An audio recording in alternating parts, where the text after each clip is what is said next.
ये गाना सुन रहे हैं आप, जो कलकलाती लहरें गा रही हैं। ऐसा नहीं लगता ये लहरें कुछ कहना चाह रही हों?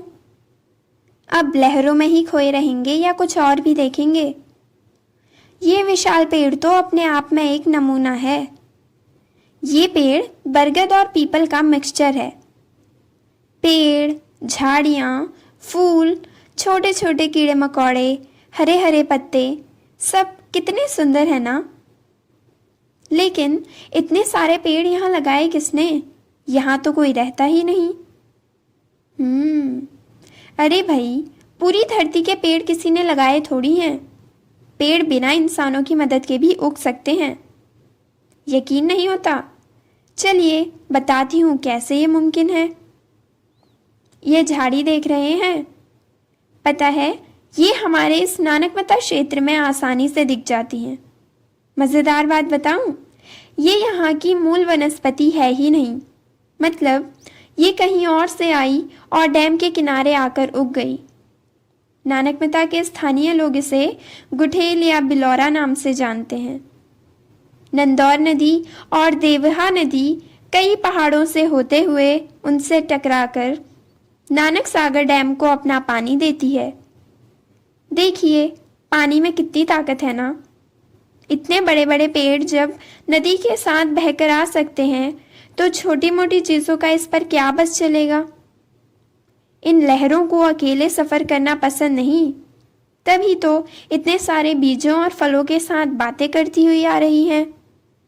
जानते हो, ये गुठेल के फल हैं। हमारी कुदरत भी कितनी कलाकार है ना। ये फल ही देख लीजिए, इनको तैरने में आसानी हो इसलिए अंदर से स्पंज जैसा स्ट्रक्चर है इनका। ये काले काले गुठेल के बीज हैं। ये फल तो कुछ दिनों में सड़ जाएंगे और इनके अंदर के बीज उगकर इन झाड़ियों का रूप ले लेंगे। लेकिन ये पहाड़ों में होने वाला पेड़ है, जो यहाँ तराई क्षेत्र में उतना फल फूल नहीं पाता।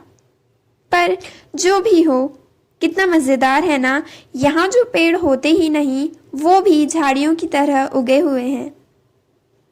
अगर हम इस पूरी प्रक्रिया को साइंस या विज्ञान के चश्मे से देखें, तो पता है इसे सीड डिस्पर्सल या बीज का बिखराव कहते हैं। इस प्रोसेस की वजह से ही ये क्षेत्र वनस्पतियों के मामले में इतना डाइवर्स या विविधतापूर्ण है। अब इस छोटे से पौधे को ही देख लीजिए। नानकमता में रहने वाले कम ही लोग होंगे जो इसे न जानते हों। यहाँ इसे चिड़चिड़ा नाम से जाना जाता है। असल में इसके कई नाम हैं, रफ कोकलबर, छोटा धतूरा आदि। इसका साइंटिफिक या वैज्ञानिक नाम है ज़ैंथियम स्ट्रोमेरियम। ज़ैंथियम स्ट्रोमेरियम दो ग्रीक शब्दों से मिलकर बना है, ज़ैंथोस और स्ट्रोमेरियम। इसका मतलब है पीले कुशन जैसा फूला हुआ। ऐसा इसलिए क्योंकि कोकलबर के बीज पकने के बाद हरे से पीले रंग के हो जाते हैं। दक्षिण एशिया में तो इसे पारंपरिक दवाई के रूप में इस्तेमाल किया जाता है। इस पौधे को मलेरिया ठीक करने का कारण भी ठहराया जाता है। कोकलबर की जड़ का काढ़ा पीने से तेज बुखार सही हो जाता है। ये पौधा अक्सर डैम के किनारे कम पानी वाली जगहों पर उगता है। जब लोग अपने जानवरों को डैम के किनारे चराने ले जाते हैं, ये कटीले बीज उनकी पूंछ में चिपक जाते हैं। इस तरह कोकलबर के बीज दूसरी जगहों तक पहुंचकर वहां भी जम जाते हैं। क्या आप बता सकते हैं इस प्रक्रिया को क्या कहेंगे?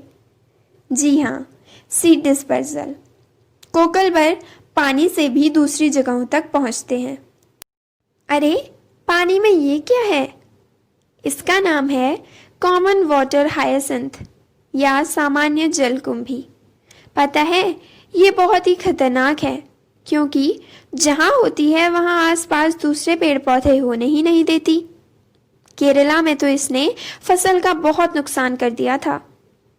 खैर, हमारे यहाँ इसने उतना नुकसान तो नहीं पहुँचाया। अब इसी को देखते रहेंगे क्या? ये देखिए और बताइए कौन सा पेड़ है। इस पेड़ का वैज्ञानिक या साइंटिफिक नेम है कैलोट्रोपिस प्रोसेरा। इसे और भी नामों से जाना जाता है, जैसे रबर बुश, सोडम एप्पल एटसेट्रा। मैंने देखा कि इस पेड़ से दूध जैसा चिपचिपा लिक्विड निकलता है। इस जूस का यूज़ कैंसर सही करने और सांप के जहर से बचने के लिए भी किया जाता है। इस पौधे का मेडिकल यूज़ भी है। इसके तने से कुष्ठ रोग और पत्तों से अस्थमा जैसी बीमारियां सही होने का दावा किया जाता है। एक मज़ेदार बात बताना तो मैं भूल ही गई। ये पेड़ भी यहाँ का मूल पेड़ नहीं है। कुछ इस तरह इसके बीज हवा में तैरते हुए आए और यहाँ आकर रुक गए। सबसे पहले इस पेड़ में कुछ इस तरह के फल लगते हैं, फिर ये फल फट जाते हैं और इनके बीज खुले आसमान में अपना सफ़र तय करते हैं। पता है इन बीजों में ये बाल किस लिए हैं? अरे यही तो इन बीजों को उड़ने में मदद करते हैं।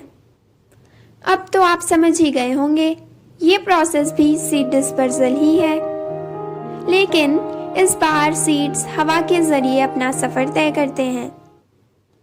अब तो मानते हो ना, पेड़ सिर्फ इंसान नहीं लगाते। कितनी मज़ेदार प्रोसेस है ना सीड डिस्पर्सल। ये प्रोसेस हवा, पानी, जानवरों और इंसानों के कारण ही मुमकिन है। हिमालय की तलहटी पर बसे कृत्रिम जलाशय, नानक सागर डैम की विविधता, हवा, देवहा व नंदौर नदी के पानी इंसानों और जानवरों पर निर्भर करती है। इससे एक बात तो समझ आती है कि कोई भी चीज़ अपने आप में परफेक्ट और पूरी नहीं होती। उसे परफेक्ट और पूरा करने के लिए कई फैक्टर्स जिम्मेदार होते हैं।